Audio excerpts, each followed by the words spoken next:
You go in a subway system, every square inch of wall is covered with advertising. How do those large media companies continue to grow? We're now at a position where we have confidence in our business model, confidence in our ability to deliver the plan that we have for the next 4 years, generating somewhere around 55 million US in revenue with mid-40s EBITDA line. Welcome to Crux Investor. First of all, thanks so much for watching this video. If you like it, give us a thumbs up, much appreciated. And do leave your comments below. It just helps us understand the sorts of questions you think we should be asking, how you think we've done, in fact, how you think the company has done. And if you haven't already done so, click the button in the corner of the screen to subscribe to our YouTube channel. And of course, for more videos like this, click the notification bell. We spoke earlier today to Ken Bicknell, who is the CEO of adTrackmedia. Now, this is slightly unconventional for us in that it's not mining or natural resources. It's outdoor digital media. What is that? Well, this company has got a hardware, proprietary hardware, which they install in the tunnel between stations for tubes, metros and subways, which allows us to watch digital, video content. And we've got an example of that in the video, so you can see it in action. We talked to them about how they've gone about building that and what that's involved. And we also talked to them about how they get the ads on there and the whole ecosystem around that. Quite an interesting conversation. They're looking to raise some money. We were delighted to talk to them about this. You can take a look in the description below at some of the content we discuss. Anything interesting in particular, obviously click on the numbers, the digital timestamp, and that'll take you to that part of the video. But enjoy what Ken has to say. Hey Ken, how you doing, sir? Good. Good morning, Matt. Good to see you. Yeah. Now, we spoke recently, but we've known each other for a few years because I know something about this story from when you guys sort of first kicked this off. But I want to introduce it to people on the show and on the channel here because I think it's kind of interesting. It's kind of fun. But before we do, give us that 1 minute overview of what it is that you do. Sure, will do. Well, thanks, Matt. Appreciate the opportunity to share the adTrackmedia story. We are a tech media company. We are unique in that we have a proprietary hardware and software digital out-of-home media solution that we install and operate in subway systems and around the world. Okay. So this opportunity allows us to have direct concession relationships with the subway systems in the world, and we are ostensibly an advertising sales company. Explain how it works, because it's quite interesting. I'd not seen anything like it before. So how does it work? Well, our opportunity is to install our technology in subway tunnels. This is real estate that subway systems have not monetized in the past. So it's pretty much an opportunity for us in every subway system around the world. We install hardware on the tunnel wall between the stations when the train is moving through the tunnel. So it's interesting because everyone on the train is at a point in their day when they're very receptive to be distracted, entertained. And our content is 100% advertising, but people find it very interesting. We connect that to a VPN and load all of the ads around the world from our network operating center here in Canada. Okay, but it needs to explain it to people because you've kind of got a hardware component. You're an advertising media company, but there's a hardware component. So you physically install hardware in the tube. So how does that work, first of all? Yes. So what's unique about our product is everything we install in the subway tunnel is designed, engineered, and manufactured by us for the subway tunnel. We are not putting third-party panels in the tunnel. We have a unique technology that displays what looks like an 84-inch TV screen out the window of the subway from less than 1% of that, what's perceived to be viewing area by the passenger riding through the tunnel. We install multiple of these devices through the tunnel, and that creates a full motion video. And everyone in the train, from the person in the first car to the person in the last car, all travel by it and see a full 10-second video advertisement. Along a tunnel, you're seeing these vertical pieces of hardware. They're strips which contain LED lights, is that right? And your software controls the output, which makes our eyes perceive that as some big moving image, but it's over like 200 meters. Yeah, the length of the installation depends on the train speed. Faster the train's going, the longer it is. Typically, subway systems range from 40 to 100 kilometers an hour, depending on the stretch. And so we would design the installation for that specific location. Not dissimilar to highways where there's speed limits or speed settings. All subway tunnels have a speed profile, and we would install to that. We can handle hills, curves, speed changes by the train within reason, and our software adapts and adjusts to that. Even if there's variances between the trains after we've installed, we monitor those the train speed very accurately and then display the image so that it's perfectly still in the window and a very impactful and effective advertising. What's really interesting about our technology and our product is we've done significant research as we've developed our markets around the world. We've been operating now in Asia, South America, and Europe over the last 6 years. And we've really proven the concept, proven the demand by the large brands. We attract global leading brands to our product because of the impactfulness. But we've had some research done by third-party agencies that have proven that the impact, because when this tunnel window, the train window goes from black to lighting up like a full TV screen, it's very captivating. So we make you look. We can distract you from your book, your phone, whatever you look. And then the creative, because it's unique by the advertiser, captures you. So that's something that's very unique to us. The research has proven, we had it done by Dentsu Aegis in Europe on our behalf in Spain. And by their assessment, we're one of the most impactful digital out-of-home medias in Europe. Right. And by impactful, you mean people remember it versus all the other advertising down these subways or tubes. Yeah.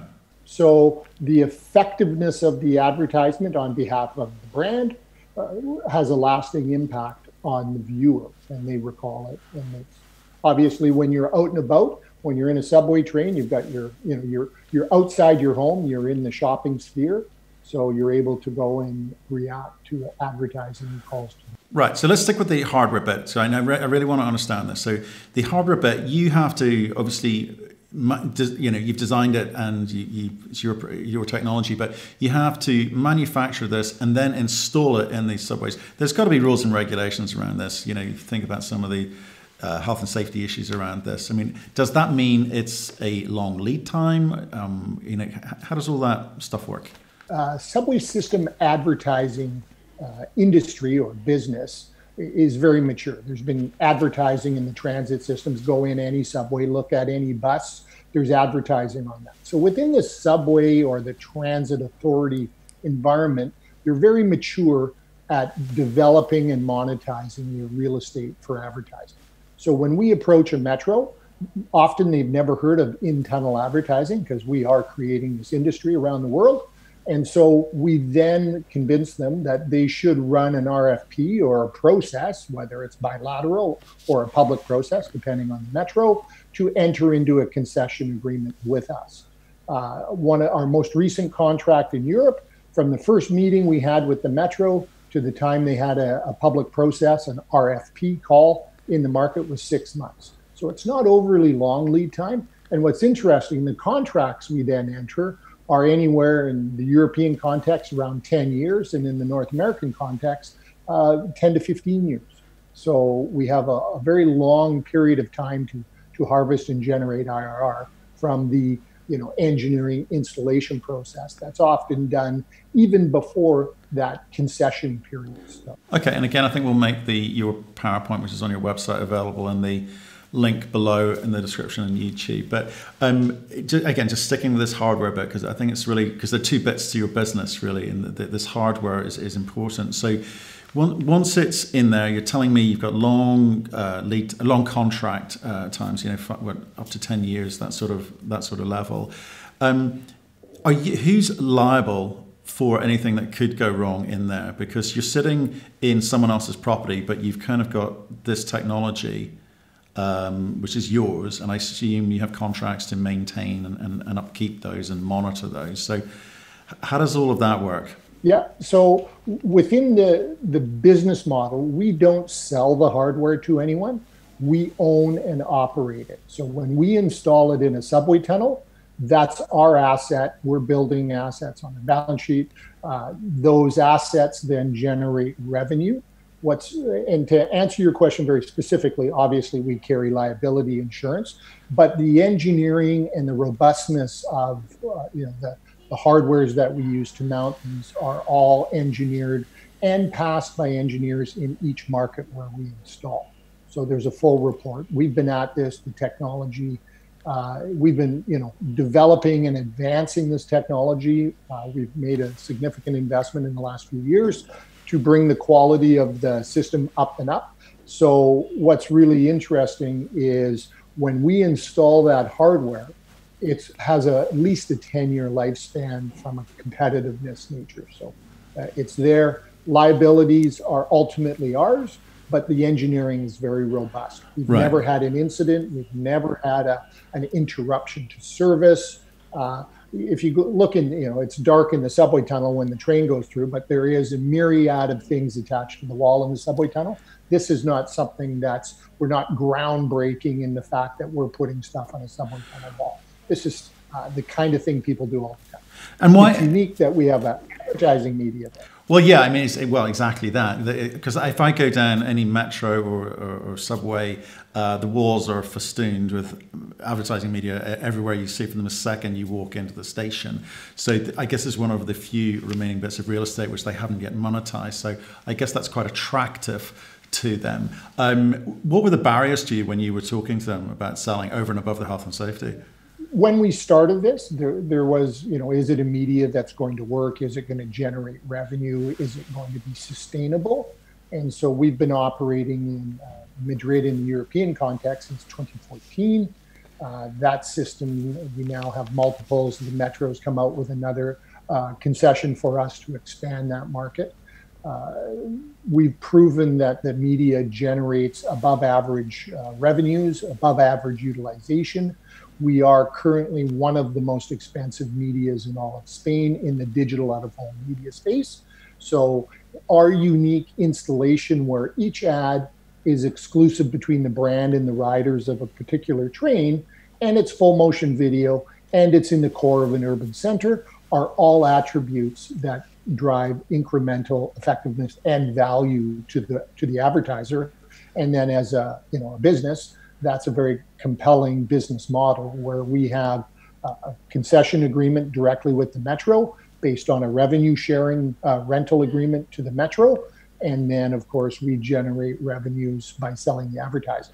So if you look at not dissimilar to a television media model where you get a license for a TV station in a region, that generates significant value. Those contracts have value.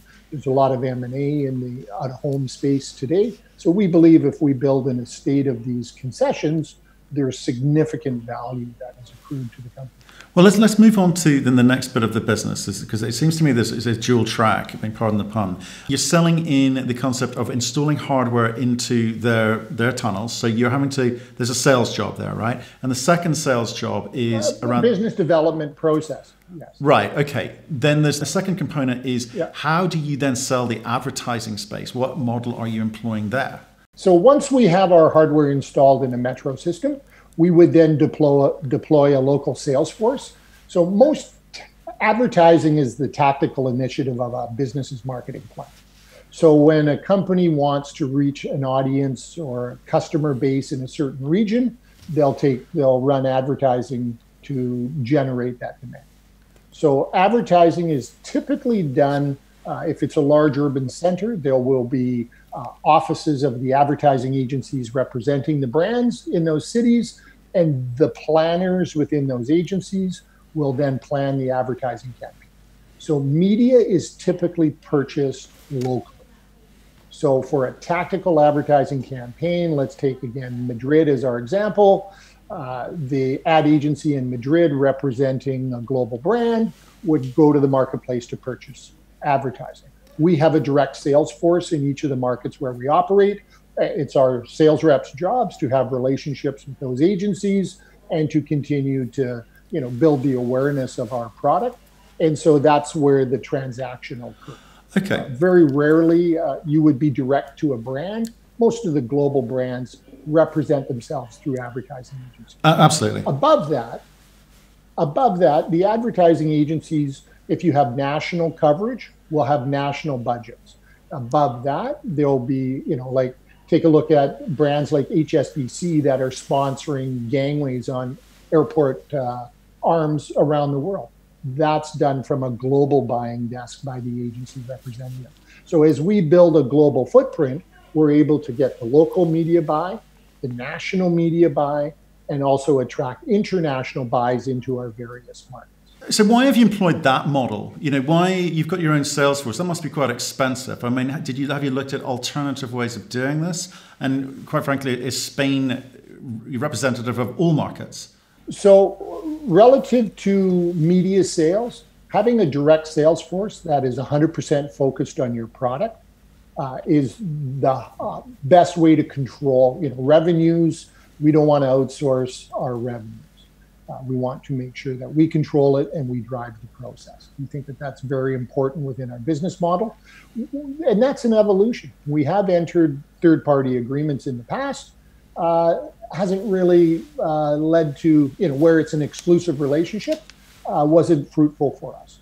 We now will enter non-exclusive arrangements with third-party brokers and sales reps to support our processes, but we will typically always have a local person in the market.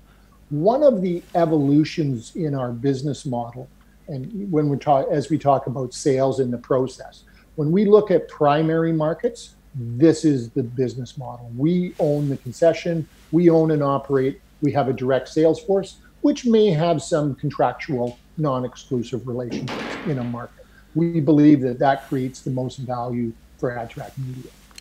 For secondary markets where there's either maybe political risk or some other risks, or it's a smaller market, we will license the technology and enter a SaaS style agreement with third parties.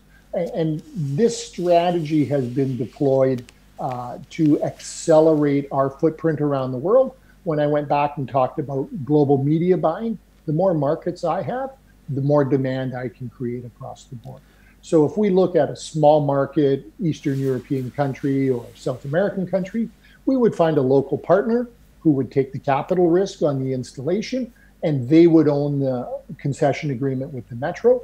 We would sell them the hardware with a typical manufacturing margin, typically tighten it up, because our focus is to be a real partner with them over those long-term agreements and take a percentage of their revenue and have a small carried interest in their operating company.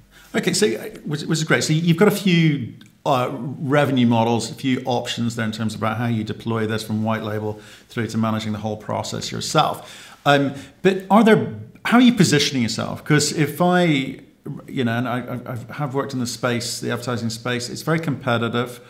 Do people see you as a threat? These not the advertising agencies, but the media outdoor people, do they see you as a threat, or are you enabling them? Are you able to work with them? It's probably a bit of both. Early on, we had endorsements from the large. If you look at the out-of-home industry globally, it's a very small community of large multi-billion-dollar players who are strategic around the world.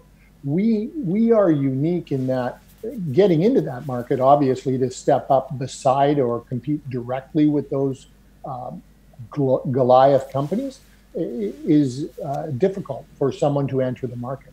We've broken the code in that we have a unique technology that no one else has today, and we're able to go to the metros directly and take the tunnel portion of their media concessions.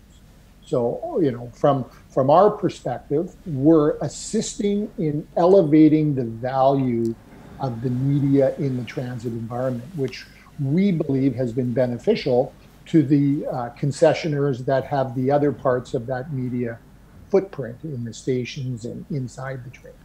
So we've actually attracted brands that have not typically advertised, because we are full motion video. We're very television ad-like, which is appealing to the large brands. They have that TV content already created. We simply repurpose it. Magic black box on our side converts any type of video to our proprietary format, and they're able to repurpose that content that we created in a very effective way. Okay, I can see that. So, but at the end of the day, there's only so much advertising budget out there. The clients only spend a certain amount of money on their marketing, and they will allocate some of that to outdoor, TV, social, online, etc. So, you're basically trying to insert yourself into a big brand spend, because I imagine this comes under their outdoor category. So with these big players, have you been successful in being able to charge enough to make money? Yes. At a baseline, what we spoke about earlier is the impactful and effectiveness research that we've done in our media validates that it is a good place for brands to make investments in their advertising campaigns. At a higher level, if we take it up a step away from our particular media and we look at the industry, we all know media globally has been fragmenting. The way people consume media is changing, a lot of over-the-top services. There are demographics in our society today that are very difficult to reach. I'm a different media consumer than my children. I'm the traditional cable into my home, watch TV, a little bit of, over the top or subscription service media, where my children, they don't have cable. They consume their medias in different ways. So brands are going, where are the concentrations of large audiences that we can reach? And clearly transit is one of those areas. So when you look at the high value consumers leaving their homes and going about, we can provide very large audiences. If we then look at the advertising industry, out-of-home media is one of only two sectors of the advertising industry that's been growing consistently and is forecast to continue to grow. Obviously, digital online is now the largest segment of the advertising industry, but the only other growth sector is the out-of-home industry. And out-of-home is all that media that you see when you leave your house. Self-explanatory. Now, digital out-of-home is a subset, are those electronically connected and controlled advertising screens. That's the sector we're in, and that's what's creating the growth in the out-of-home sector. Digital out-of-home media in 2018 was $15 billion in revenue worldwide. It's forecasted by 2025 to be at 32 billion. Obviously, we've got a bit of a COVID trough here. People think the ultimate line will be the same, but we've got a little bit of a hiccup here. What we're seeing in the industry today is people are forecasting that we're going to have digital out-of-home revenues back on stream by late 2020, back to where they were. And then 2021 forward should be consistent with what kind of demand and volume levels we've had historically. So as we look through very long-term contracts, we see this as a little hiccup in the process of what we have. Okay. So I know you've explained to me previously that you've been through this process of refining the hardware. You've had version 1, 1.0, now 2.0. You've installed it into various geographies around the world, and you've seen it working safely, and it's generating the kinds of revenues that you'd hoped. But you're ready for the next phase now. So what is it that you're looking for? To just step back and look at what we've done over the course of time when you talk about evolving the technology. We've upgraded all of our circuitry. It's all system on a chip architecture now, and the most modern circuit chipsets. We've just installed the first one of those, and it went operational at Zurich Airport at the end of January this year. That's a unique license agreement, as I spoke about, signature installation with the Swiss government and Swiss tourism. But if you look about where we're going and what we're doing and what we need, in 2014, we signed our first concession agreement in Sao Paulo, Brazil. quickly followed by Madrid, Spain. We've had systems operating in Seoul, South Korea, Sao Paulo, Brazil, and Madrid, Spain, now Barcelona, Spain, now Zurich, and we have a number of metro concessions pending, subject to raising some capital. We've licensed off Rome. It's all installed and ready to launch once they get through the COVID environment. And we've won an RFP in Rotterdam, and we're installing there likely in the tunnels end of June for a September launch. So now behind that, we have a business development pipeline of a number of metros where we've submitted RFPs, a number of metros where we've made direct proposals, and a number of metros that are in that development pipeline. So from our perspective, we've bootstrapped this company since 2016, 2017. And so we're now at a position where we have confidence in our business model, confidence in our ability to deliver the plan that we have for the next 4 years. And so we're out looking to raise capital. Okay. And do you know what sort of numbers are we talking about here? Because this is obviously global operations don't come cheap. You're talking about hardware. What's that going to look like, and what sort of funds are you talking about raising? What's unique about our product, yes, we've got a front-end capital need to manufacture and install the hardware, but as soon as we turn them on, they cash flow. Again, we launch into a market, we've pre-sold the inventory based on our experiences, and of course the advertising industry in general. We're able to service those assets and they generate positive cash flow. So when we look at building out over the next 4 years, 2021 through 2024, we anticipate putting about 140 of our systems, and a system to us is one of those installations between two subway stations that delivers a 10-second ad. So we may have multiples in the market, obviously, and then multiple markets. So, when you look at over the next 4 years, we believe we can effectively deploy between some licensed, but mostly owned and operated, 140 of our systems into the marketplace. That's going to generate a company that's generating somewhere around 55 million US in revenue with mid-40s EBITDA line. What's exciting in the out-of-home industry today, fully digital companies like ours have about a 15x multiple. So the large, the large public codes range anywhere from 11 to 15. And I was just reading a report, even in the midst of COVID, they're still at a 10x multiple. So, we're a private company today. We continue to stay cloaked and build this thing. And we believe that, by generating that kind of cash flow and the industry multiples and the need for growth. If you look at the large, as you said earlier, you go in a subway system, every square inch of wall is covered with advertising today. How do those large media companies continue to grow? They're structured as REITs, especially the North American ones. So their cash is stripped out. So they don't have development money. They have capital to buy cash flow because they'll get a multiple on it. So we believe as we build this company, depending on the investor group, we're happy to build and create this monster cash flow company over the next 10, 15 years. On the other hand, we're happy to build a company that someone could come and create a liquidity event for all of the shareholders. So we think based on the M&A activity that's been going on in the industry and the large public out-of-home companies stating they're going to fuel growth with acquisitions, we think we'll be a likely target in sort of 3 to 5 years. Fantastic. Ken, it's a really interesting story. I like it. I mean, obviously it's quite dynamic and it's very different from anything else out there. And you've given us a nice overview of what you're trying to achieve. And I think again, we'll put the presentation and the links below. People can get a sense of what you're trying to do, really the numbers as well. Thanks for your time. Appreciate it. Matt, as always, great to see you. Really appreciate the interest and support.